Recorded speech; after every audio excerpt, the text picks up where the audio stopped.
জানুয়ারির ১ তারিখের কোন একটা জিমের কথা একবার ভাবা যাক। দারুণ একটা দৃশ্যপট, তাই না?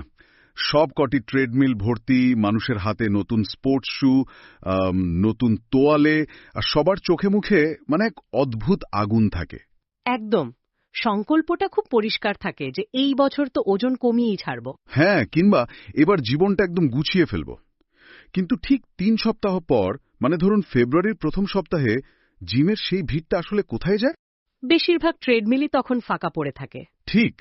কেন এমন হয়? মানুষ তো আসলেই চেয়েছিল বদলাতে।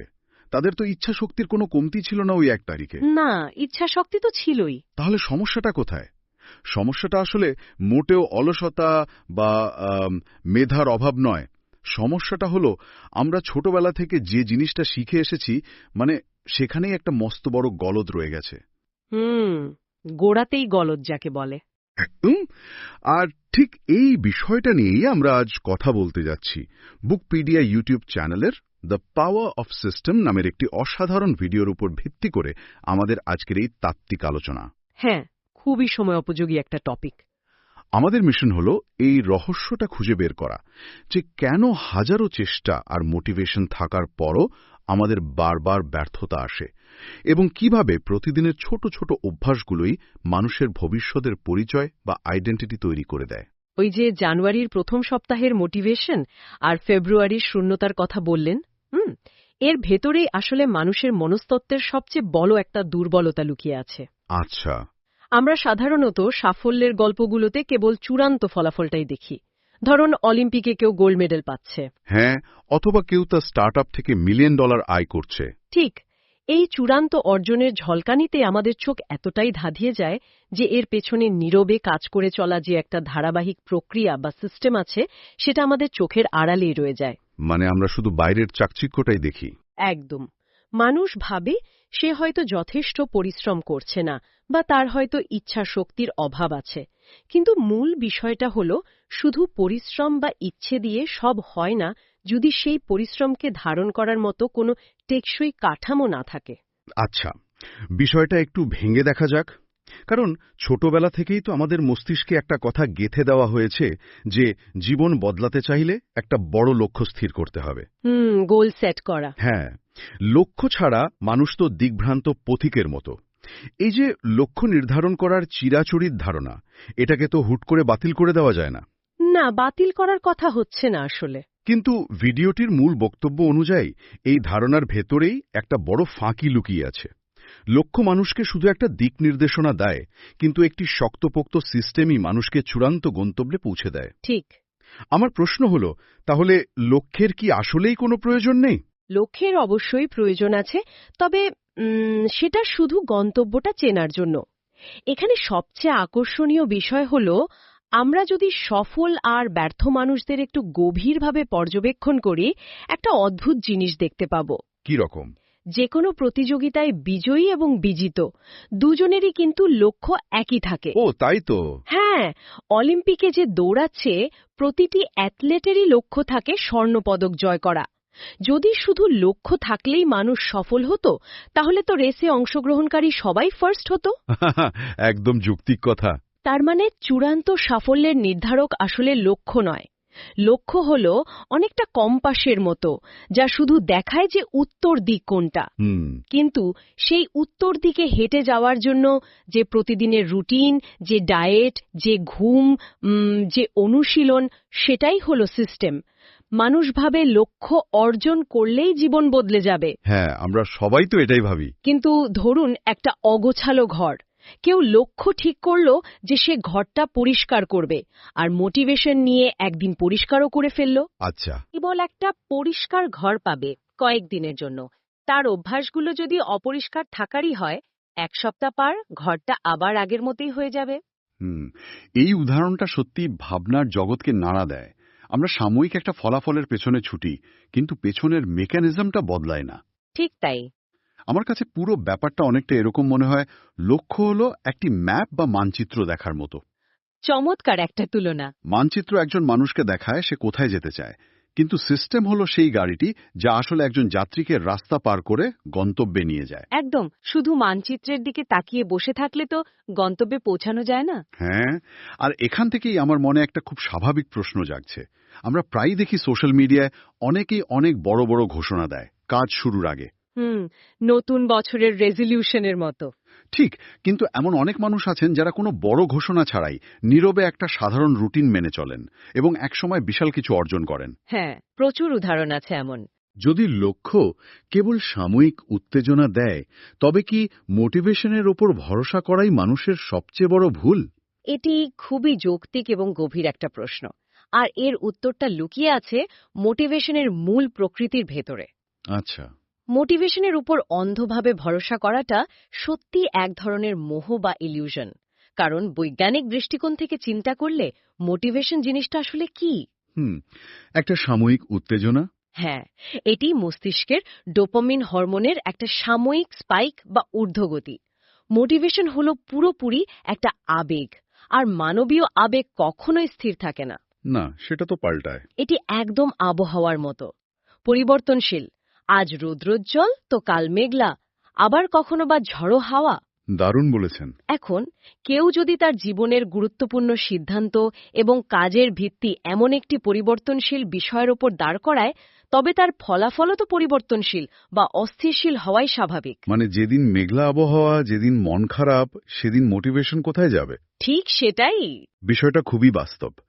উৎসের সেই গল্পটার কথা ভাবলেই বোঝা যায়। একটা ছেলের কথা বলা হয়েছে সেখানে, যে ইউটিউবে একটা দারুণ মোটিভেশনাল স্পিচ শুনে এতই অনুপ্রাণিত হলো যে ঠিক করল রোজ ভোর 5টায় উঠবে। হ্যাঁ, ওই 3 দিনের গল্পটা। একদম। টানা 3 দিন সে অ্যালার্ম বাজার সাথে সাথে লাফ দিয়ে উঠে পড়ল, রুটিন মাফিক কাজও করল।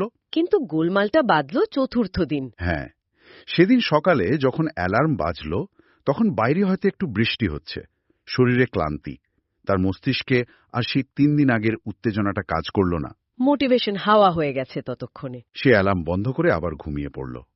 পঞ্চম দিন ভাবল, আজ একটু বিশ্রাম নিই, কাল থেকে আবার শুরু করব। আর এভাবেই তাসের ঘরের মতো তার পুরো রুটিনটা ভেঙে পড়ল। তার মানে মোটিভেশন তো এখানে পুরোপুরি ব্যর্থ। কিন্তু তারপরও একটা খটকা থেকেই যায়। সিস্টেম বানাতেও তো শুরুতে একটু মোটিভেশন লাগে, তাই না? অবশ্যই মোটিভেশনের একটা ভূমিকা আছে, তবে সেটা খুব সীমিত। আচ্ছা, মোটিভেশন হলো গাড়ির স্পার্ক প্লাগের মতো। এটা কাজ শুরু করায়, একটা প্রাথমিক ধাক্কা দেয়। কিন্তু সিস্টেম হলো সেই গাড়ির ইঞ্জিন, যা কাজ শেষ করায়। চমৎকার একটা অ্যানালজি। যখন কোনো মানুষের জীবনে একটি শক্তিশালী সিস্টেম থাকে, তখন সেই সিস্টেম তাকে এমন দিনেও কাজ করতে বাধ্য করে যেদিন তার ভেতরে মোটিভেশন শূন্যের কোঠায় থাকে। মানে মন না চাইলেও সে কাজটা করে ফেলে। হ্যাঁ, কারণ তখন কাজটা করার জন্য তাকে নতুন করে কোনো সিদ্ধান্ত নিতে হয় না। এখানে আমাদের মস্তিষ্কের একটা মেকানিজম বুঝতে হবে। কি রকম? প্রতিদিন সকালে উঠে আজ কি কাজ করব নাকি করব না, আজ জিমে যাব নাকি ঘুমাবো, এই চিন্তাগুলো মস্তিষ্ককে ভীষণ ক্লান্ত করে দেয়। সিদ্ধান্ত নেওয়াটাও একটা পরিশ্রমের কাজ। ঠিক, প্রতিটি সিদ্ধান্ত নিতে মস্তিষ্কের গ্লুকোজ বা এনার্জি খরচ হয়, যাকে সাইকোলজির ভাষায় বলে ডিসিশন ফ্যাটিগ বা সিদ্ধান্ত নেওয়ার ক্লান্তি। Decision fatigue. সফল মানুষরা যে সবসময় খুব মোটিভেটেড থাকেন এমনটা ভাবার কোনো কারণ নেই। তারা মূলত তাদের জীবনের রুটিনটাকে এমনভাবে সেট করেন যাতে ওই সিদ্ধান্ত নেওয়ার ক্লান্তিটা আর না থাকে। মানে সকালে উঠলে জুতায় পা গলিয়ে বাইরে যাওয়াটা তখন আর কোনো সিদ্ধান্তের বিষয় থাকে না। একদম, সেটা একটা রিফ্লেক্স বা স্বয়ংক্রিয় অভ্যাসে পরিণত হয়। হ্যাঁ, এখানটাতেই বিষয়টা আসলে সবচেয়ে বেশি চমকপ্রদ, কারণ আমরা বুঝতে পারছি যে মোটিভেশন একটা ধোঁকাবাজি হতে পারে যদি না তার পেছনে কোনো কাঠামো থাকে। হ্যাঁ, আর এই কাঠামোর সবচেয়ে গুরুত্বপূর্ণ অংশটাই হলো আমাদের প্রাত্যহিক অভ্যাস। আজকের এই উৎস থেকে আমরা যে বিষয়টির উপর সবচেয়ে বেশি জোর দিচ্ছি তা হলো অভ্যাস কিভাবে আমাদের ভবিষ্যতের পরিচয় তৈরি করে। এটাই আসলে কোর পয়েন্ট। আমাদের পুরো জীবনটা তো আকাশ থেকে পড়া কোনো একটা বড় সিদ্ধান্ত দিয়ে তৈরি হয় না, বরং প্রতিদিনকার হাজারো ছোট ছোট সিদ্ধান্ত দিয়ে তৈরি হয়। ঠিক, সকালে ঘুম থেকে উঠে প্রথম কাজ হিসেবে ফোন হাতে নিয়ে 10 মিনিট স্ক্রল করা, নাকি একটা বইয়ের পাতা খুলে 10 মিনিট পড়া, এগুলো আপাত দৃষ্টিতে খুবই ছোট পছন্দ বলে মনে হয়। হ্যাঁ, মনে হয় এতে আর কি এমন এসে যায়। কিন্তু এই ছোট পছন্দগুলো কিভাবে একটা মানুষের পুরো আইডেন্টিটি বা পরিচয় বদলে দেয়। এই জায়গাটা আসলে মানুষের সাইকোলজির সবচেয়ে সুন্দর একটি অংশ। অভ্যাসগুলো শুধু যে কাজের ফলাফল বদলায় তা নয়, এগুলো মানুষের ভেতরের সত্তাকে বদলে দেয়। আচ্ছা। মানুষ যখন প্রতিদিন ছোট ছোট ভালো কাজ করে, তখন সে আসলে নিজের কাছেই প্রমাণ জমা করতে থাকে। ধরুন, দুজন মানুষের কথা ভাবি। একজন সারাদিন শুধু বড় বড় স্বপ্ন দেখে, নিজেকে সফল ভাবার কল্পনা করে, কিন্তু তার রুটিন অগোছালো, মানে শুধুই ডে ড্রিমিং করছে। হ্যাঁ। আরেকজন মানুষ হয়তো বিশাল কোনো স্বপ্নের কথা ভাবে না, কিন্তু প্রতিদিন নিজের মাত্র 1% উন্নতি করার চেষ্টা করে। প্রতিদিন মাত্র 1%? হ্যাঁ, সে প্রতিদিন নিয়ম করে 30 মিনিট মনোযোগ দিয়ে পড়ে। এখন সে যখন টানা 1 মাস প্রতিদিন 30 মিনিট পড়ছে, তখন তার মস্তিষ্ক একটা সিগন্যাল পায়। কি সিগন্যাল? সে শুধু যে বইয়ের তথ্যগুলো জানছে তা নয়, তার মস্তিষ্ক বিশ্বাস করতে শুরু করে, আমি একজন পাঠক। ওয়াও! মানে আইডেন্টিটি তৈরি হয়ে যাচ্ছে। ঠিক একইভাবে কেউ যখন শুধু বলে আমি ফিট হতে চাই, সেটা নেহাতি একটা লক্ষ্য। কিন্তু যখন কেউ প্রতিদিন সকালে মাত্র 15 মিনিট হলেও ওয়ার্কআউট করে, তখন সে ধীরে ধীরে একজন স্বাস্থ্যবান ব্যক্তিতে পরিণত হয়। হ্যাঁ। এই আইডেন্টিটি শিফট বা পরিচয়ের পরিবর্তনটাই হল সিস্টেমের আসল শক্তি। এই পরিচয়ের পরিবর্তনের বিষয়টা সত্যি অভাবনীয়। আমি কোথাও পড়েছিলাম যে যখন কেউ ধূমপান ছাড়ার চেষ্টা করে, তাকে যদি কেউ সিগারেট সাধে, তখন সে যদি বলে, না ভাই আমি ধূমপান ছাড়ার চেষ্টা করছি, তার মানে সে এখনো নিজেকে একজন ধূমপায়ী মনে করে। একদম ঠিক। সে নিজেকে এমন একজন মনে করে যে কিনা শুধু চেষ্টা করছে। কিন্তু সে যদি বলে, না ধন্যবাদ আমি ধূমপান করি না, মানে তার আইডেন্টিটি বা পরিচয়টাই বদলে গেছে। ঠিক তাই। আর এই নতুন পরিচয়টা আসে ওই ছোট ছোট অভ্যাস থেকে। অভ্যাসগুলো আসলে চক্রবৃদ্ধি সুদ বা কম্পাউন্ড ইন্টারেস্টের মতো কাজ করে। হ্যাঁ, শুরুতে খুব একটা চোখে পড়ে না। শুরুতে হয়তো প্রতিদিন 1% ভালো কাজকে খুব একটা অর্থবহ মনে হয় না, কিন্তু দীর্ঘমেয়াদে এর ফলাফল হয় জাদুকরী। একদম। তার মানে আমরা শুরুতে অভ্যাসগুলোকে নিয়ন্ত্রণ করি ঠিকই, কিন্তু একটা সময় পর ওই অভ্যাসগুলোই আমাদের নিয়ন্ত্রণ করতে শুরু করে, তাই তো? একদম ঠিক।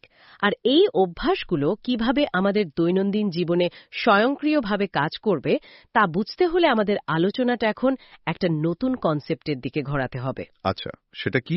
যাকে বলা হয় অদৃশ্য আর্কিটেকচার বা ইনভিজিবল আর্কিটেকচার। Invisible architecture? হ্যাঁ, একটি চমৎকার ইমারতের কথা চিন্তা করা যাক।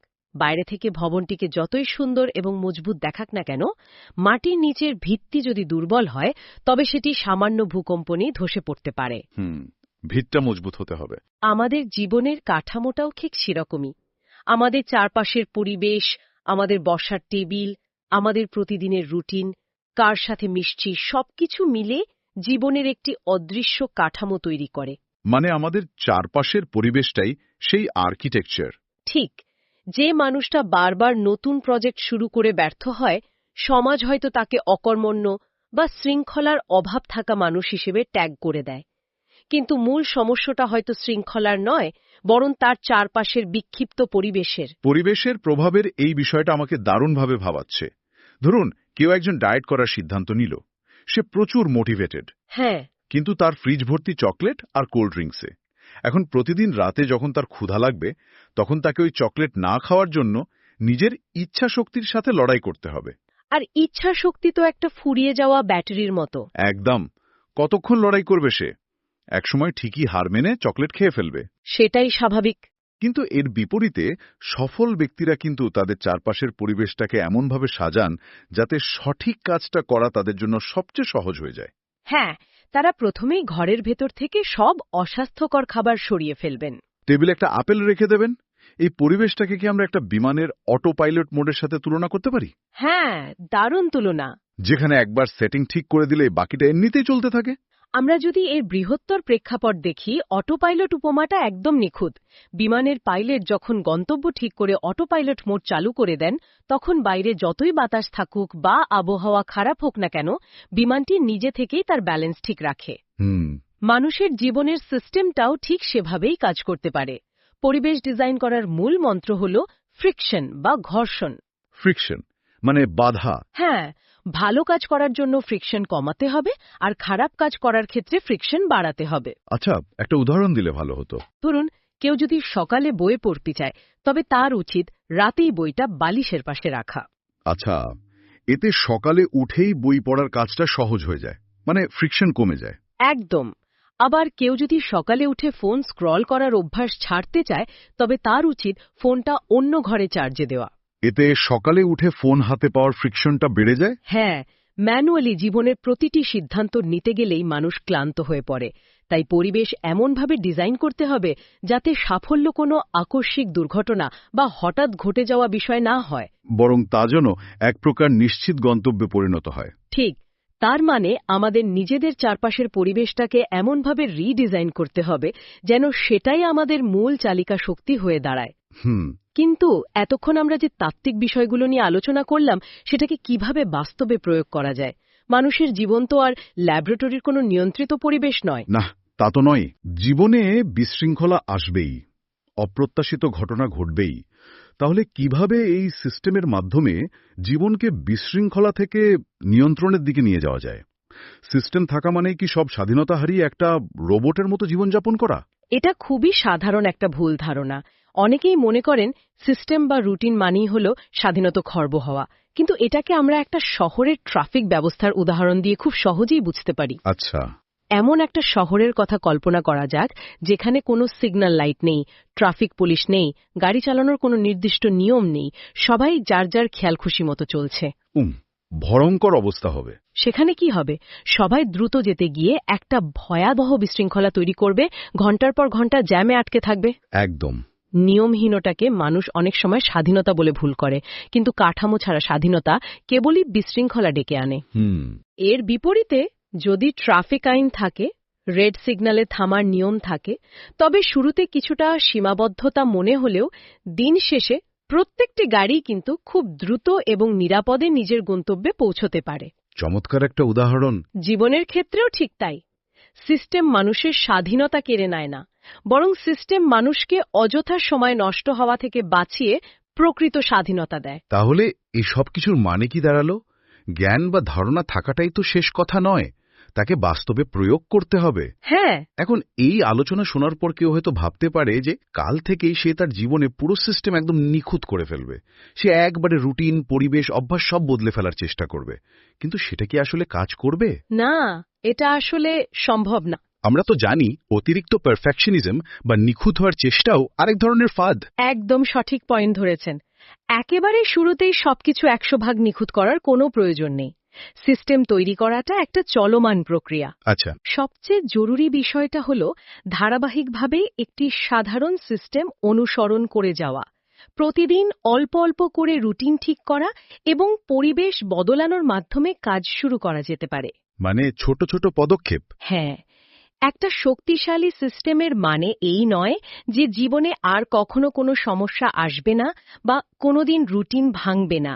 অসুস্থতা আসতে পারে, অনাকাঙ্ক্ষিত ঝামেলা আসতে পারে। হ্যাঁ, এগুলো তো জীবনের অংশ।